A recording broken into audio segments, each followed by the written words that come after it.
അദ്ദേഹം സമ്മാനങ്ങളുമായി നേരത്തെ എത്തി. എന്റെ അടുത്തിരുന്ന് പലതും സംസാരിച്ചു. ആദ്യം എനിക്കൊന്നും തോന്നിയില്ല. പിന്നീടാണ് അദ്ദേഹം എന്നെ കയറി പിടിച്ചതും ബലാത്സംഗത്തിന് ശ്രമിച്ചതും. ഞാൻ ഉച്ചത്തിൽ കരഞ്ഞു. അത് കേട്ട് ഓടി വന്ന എന്റെ ബന്ധുവായ പ്രസാദിനെ അദ്ദേഹം വെടിവെച്ച് കൊന്നു. ഇത് പച്ചക്കള്ളമാണ് സാർ.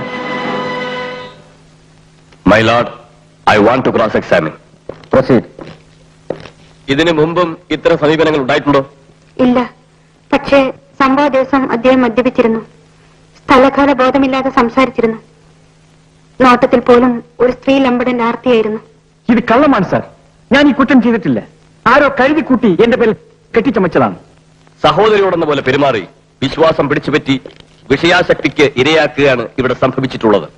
ഈ പ്രതി വിശ്വാസവഞ്ചന, ബലാത്സംഗ ശ്രമം, കൊലപാതകം എന്നീ 3 കുറ്റങ്ങൾക്ക് ശിക്ഷാർഹനാണ്.